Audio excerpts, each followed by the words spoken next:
Lloyd Dobson, my middle school bully, was the first one to see it. Had the circumstances been different, I doubt anyone would have believed what happened. It was undeniable we encountered something on that trip. He and his buddy Ray Mathers put me through hell for years, me and the only other friends I had, along with anyone else who was unfortunate to have been born smaller and weaker than them. I didn't even see Lloyd until it was all over, the events that still weigh heavily on my subconscious. I barely even registered the condition he was in at the time, given the fact that I was out of it myself. After I heard the whole story, though, I never would have wished that on anyone, even if they did make my life hard for years. It was mid-March of 2014, with only a few months of 8th grade left, when we took that field trip. It was a fairly small school I attended back then, with even the full graduating classes consisting of maybe 30 or 40 students in all. The high school was in another complex, but it shared the grounds with the junior high and kindergarten, which was one of the reasons I could never escape my bullies. I remember begging my parents to send me to a different school, but that would have required moving to a different town altogether, something they couldn't afford to do on a whim.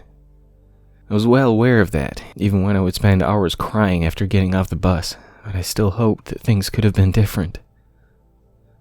I never held it against my folks, mind you. I mean, they did everything in their power. They both kicked up a fuss at the school, threatened lawsuits and the like if Principal Marks didn't address the problem, but that only made things worse.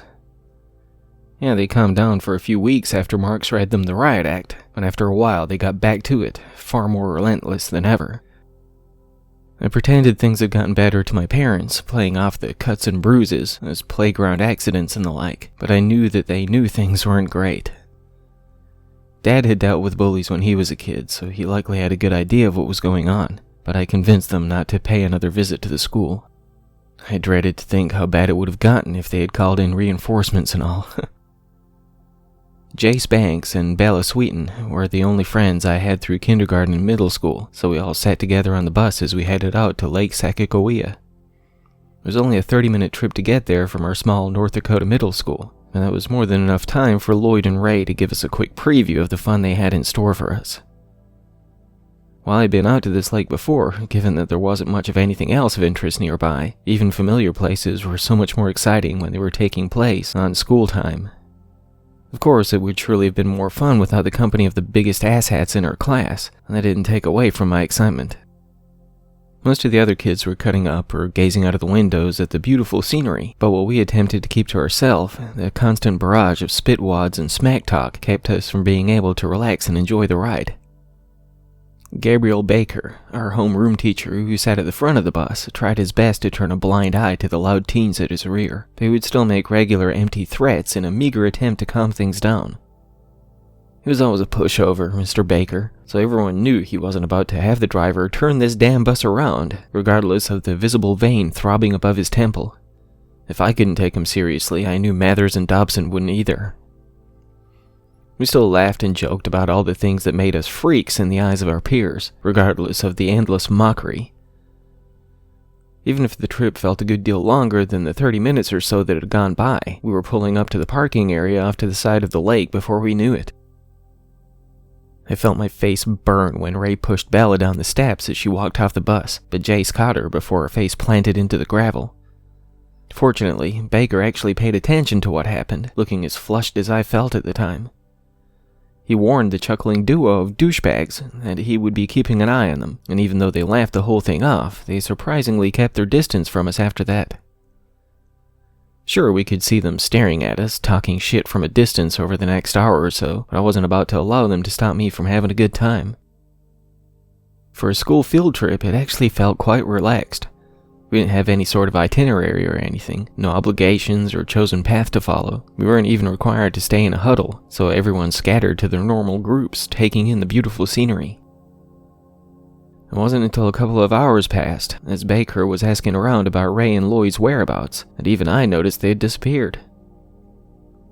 They probably just snuck off to smoke, Bella said, rolling her eyes. Yeah, maybe we'll get lucky and we'll find them drowned or something, Jay said, giving us a laugh. Normally, I wasn't one to wish anything bad on anyone, even those I don't care for, but I wouldn't lose a wink of sleep if either of those two pricks had washed up dead on the riverbank. In the end, I think that may have been a better outcome than what happened. I can't believe I'm saying this, but even Lloyd Dobson didn't deserve that. After another 45 minutes passed by with no trace of the two bigger kids, Baker looked like he was getting pretty concerned. Regardless of whether or not the school, and the world for that matter, would be a better place without them, they were still under his watch. There's no denying he'd be in a shit ton of trouble if he lost any of the teens who were in his care, even those who were likely to grow up to be the next Gacy or Dahmer. Her teacher gathered up the rest of us and made us stay together while he took a head count to make sure Dobson and Mathers were the only ones not accounted for. Once he was satisfied, he and Umber, the bus driver, headed out in search of the missing asshats. Those two always gotta be the center of attention, Jay said, shaking his head with his eyes rolling. Hopefully, I said, almost under my breath. They found a hill to tumble down and broke every damn bone in their bodies. Damn, dude, Bella said with a chuckle. A little harsh, huh? It wouldn't hurt my feelings a bit, I said bluntly. Sure, I felt a little embarrassed when Bella called me out, especially since she only laughed when Jace made the crack about them drowning. Those two could go to hell for all I cared. They had gone to great lengths to make life miserable for any of the weaker kids ever since kindergarten. Even if their home life was a train wreck, inspiring them to lash out in any way they could, that wasn't my problem. All I knew was that I hated them with the passion of 1,000 suns. I was until the screaming began. I couldn't tell if it was Ray or Lloyd who made the horrified shriek. That may have been Baker or Umber for all I could tell from the sound of it. Whoever it was, it silenced every one of us who remained huddled in the group, awaiting our teacher's return. "Oh God!" A voice howled from a distance. "For Christ's sake, help me!" There was murmuring throughout the group, accompanied by wide eyes and shocked expressions. While nobody exactly jumped at the opportunity to assist whoever was yelling out, I can't deny that my curiosity was practically bubbling over. When I ran for the tree line, intent on seeking out the source of the terrified wailing, I can't honestly say where my mind was at the time. For some reason, I didn't even factor in that the assholes could be playing some sort of prank just to make me look stupid in front of everyone. I think my curiosity overruled my common sense at the time, my instincts taking the wheel, not allowing me to give it a second thought. I heard my friends call out to me as I sprinted between the trees, but I was so focused on that haunting sound, I paid little attention to them. Even after their screams softened to a more constant moaning, I could tell it wasn't far ahead. As I drew closer to another parting in the trees, one that looked as though it led to another section of the lake we came to visit, I allowed the throbbing in my side to slow my approach. "What the hell, man?" Jay said as he and Bella came up behind me. "You nuts?" Bella asked, panting for breath. "You don't run towards shit like this, dingus." "But what if they're hurt?" I said, choosing not to reveal the other side of my reasoning for running this way. "Then we call someone, 911 or some shit. We don't go looking for trouble, Billy," Jay said, slugging me on the shoulder. With that whimpering just ahead, maybe 20 or 30 feet off if I had to guess, I just looked in the direction I was heading, then back to my friends. They both looked lost for words, glaring at one another, seemingly having some sort of silent debate, before Bella gave a shuddering sigh. "Okay," she said, "but if you get me killed, I'm kicking your ass." Leading the way, I pushed through the brush between the trees, stepping out into the riverbank. Baker, it seems, was the one providing the ambient moaning as he writhed on the gravelly ground, holding his hands over his eyes. He didn't look hurt, not that I could tell anyway, but there was definitely something wrong with him. I crouched down beside him, laying a hand on his shoulder, which he instantly jerked himself away from, scraping his legs against the ground to push his body from me. With another attempted touch of my hand, he began to scream again, folding himself into the fetal position with his back to me. "Mr. Baker, it's me, Billy Johnson, your student. Don't touch me!" He yelled again, scraping his body across the ground, flopping around like a fish out of water. "What the actual?" Jay said before his words trailed off. When I turned to see him staring at the water, steadily inching towards it, I couldn't tell what had inspired his eyes to grow so large and his jaw to fall limp. It's coming back, Baker said, his screams replaced by mad laughter. You'll see. What? I turned to look at the man who had finally raised himself, almost stunned as his hand slipped from his face. And then you won't. I felt my jaw unhinge when I saw the blank and lifeless, milky white eyes of my homeroom teacher staring into oblivion. The skin around his eyelids was torn and split from where it looked as though his fingernails had dug into the flesh, but there was nothing behind his empty gaze. What is that? Jace asked from somewhere outside my erratic thoughts. When I looked up to see him and Bella both gazing almost entranced at the water, I turned to see what had their undivided attention. When my eyes met the almost hypnotic, vibrant red that shimmered beneath the afternoon sun, I was barely aware of getting back to my feet to join my friends as they paced toward the rapids. No! A voice called out, almost pulling my transfixed glare from the eerie yet beautiful sight. As something began to rise from beneath the rippling surface of the lake, something I still steadily approached, I felt my body colliding with the ground once more, with the wind knocked out of me. Whether my legs had somehow given out at the sight of whatever was freeing itself from the water, or that something else left me splayed out on the gravel, coughing and wheezing, I didn't know at the time.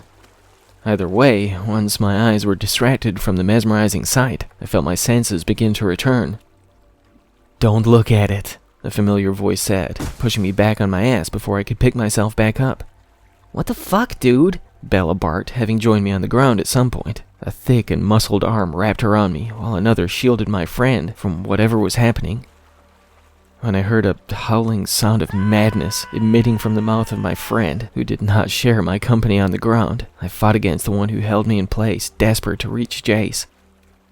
Oh God. Oh Jesus. My friend whimpered before another shrill squeal echoed from his mouth.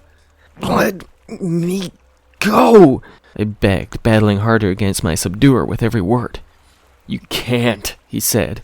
You can't look at it. But Jace, he's already gone. Too late for him now. It'll be over in a moment. Just no! I screamed, launching my knee into the gut of whoever held me on the ground. As a horrendous roaring sound joined the horrific wails of my friend, I felt my legs betray me as I attempted to lift myself back up. When I noticed that it was Ray Mathers, who still tried to pull me back down to where he crouched, holding a writhing Bella in place, I grew certain that this was some bizarre stunt or prank designed to make us feel like idiots when the curtain was finally pulled back. With that, I was more determined than ever to reach Jace, worried he was caught in the middle of some cruel joke performed by the other half of our duet of tormentors. What the hell are you guys playing at now? I asked, finally breaking free of his grasp. This shit ain't funny, you... I didn't know where the attack came from, but whatever caught me across the jaw left my head loopy and my eyes crossed for a time. When I spun in place, wrestling to remain on feet that felt disconnected from my body, I could barely believe what my faltering vision revealed. My mind was dazed from the hit. My thoughts were all over the place, but even through my blurred and unfocused sight at the time, I couldn't even hope to rationalize the thing that stood waist deep in the water. Jace had already dropped to the ground, still screaming and writhing in place, just as we had found Mr. Baker. But the creature just gazed back at us, barely moving. Maybe it was just my reeling and jarred consciousness that inspired some bizarre hallucination, but my shell-shocked brain could barely wrap around the sight of this thing. It stood the height of a tall person, lean yet muscled, its every inch layered with brownish red hair. The face was long and gaunt, with longer hair hanging like a beard on his chin and from the top of his head, with a single, glowing orange eye dead in the center of its forehead. A long horn protruded directly above it, like an extended brow, twisting and coiled like a static serpent. Were it not for the impending dizziness brought on by whatever left my jaw swelling, I can only imagine what effect the sight of this thing could have had on me. Likely, I would have ended up in a similar state as my teacher and friend, who still contorted their bodies against the gravel, moaning in shared anguish. Just as I began to feel the loopiness completely numb the senses it had muted, I saw the creature turn away from me, lowering back into the water. The last thing I saw before everything went black was the sight of the jagged, saw-like spine that pushed through the back of the monster. It was like a grotesque fin that carved through the water like a hot knife through butter as it drifted away. When my eyes reopened, or I should say when they were forced back open by the paramedic shining the light on them, it took me a moment to relocate my bearings. From what I could tell, I had been moved away from the water, though I could still hear it rushing from somewhere in the background. "Can you tell me your name?" the medic asked, turning his light on while I blinked my eyes. Billy Johnson. What? "Do you know where you are, and how you got here?" It's, we're on a field trip." "Who? This one's lucid," he called out to someone else before a stocky, balding police officer came strolling up beside him. I could see more paramedics working on the others, but Lloyd and Umber looked as catatonic as Jason Baker. At the time, I could only speculate as to what had happened to them, as I had only been present for my friend losing his shit, but it would all be revealed soon enough. I was still somewhat out of it. I answered the officer's questions to the best of my ability, recounting the events that still felt vague and scattered at best. It was no easy task, but the more we spoke, the more my senses began to return. I would have to recall this tale to others over the hours and days that followed, along with Bella and Ray, but it would be some time before we were informed about the fate of our teacher and friends. According to Ray, he and his friend had been walking by the riverbank, having snuck away from the rest of the class a while back. When Lloyd began to act strangely, stopping in place to gaze at the water with his body trembling, Ray turned to see him, transfixed by the reddening water. He got in front of his friend, shaking him violently in an effort to break his unwavering focus, but when he heard the roaring sound from behind him, he turned, only allowing his periphery to see the creature emerging from the lake. When Lloyd shrieked at the sight of this thing, Ray whipped his attention back to the one before him, refusing to permit his eyes to meet what he feared to be creeping up behind him. As his friend fell to the ground, Umber broke through the tree line, his legs immediately paralyzed by the sight of the monster, as his screams joined Lloyd's. At that, Ray ran for it, wasting no time in attempting to preserve his life, regardless of the state his friend was in at the time. I could tell he was ashamed of his actions while he recounted them, but I couldn't blame him. There was nothing he could have done, after all. He hid in the bushes between the trees, trembling from head to toe, terrified that the creature would seek him out. Having no idea how long he stayed there, nestled away in the brush, he couldn't tell how much time had passed when he heard Baker howling from somewhere to his left. It wasn't until he watched my friends and me approaching from a distance that he finally convinced himself to take action. By the time he arrived at the scene, Jace was already mesmerized by the sight of the thing rising from the lake, so he tackled Bella and me, the only two he thought he could save. When I broke free of his grip, the only thing he could think to do was clock me as hard as he could. "Better bruised than whatever happened to Lloyd," he said, wearing an almost apologetic expression. Even with everything he and Lloyd had put me through over the years, I couldn't hold it against him. Had he not left my head spinning, I would have surely ended up in the same condition as the others. Gabriel Baker, a husband and father to 3 children, died on the way to the hospital. Lloyd Dobson and Jace Banks both lasted a day or two before they lost the fight. Benjamin Umber, a widower and father to a 20-year-old son, remains in a mental facility to this day. All 4 of those who clearly saw the creature were blinded by the time the ambulance arrived, but autopsies showed no reason for that, or the apparent heart attacks that put their life to a premature end.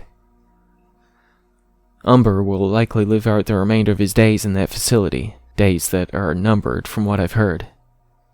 His health has been deteriorating for some time now. Rumor has it the doctors feel his journey is coming to an end very soon. Why he lasted so much longer than the others, I'm not entirely sure. Perhaps it was simply the fact that he was further back from the lake when he saw it. Supposedly, he had left his glasses on the bus, and his vision wasn't the best before he lost his sight completely.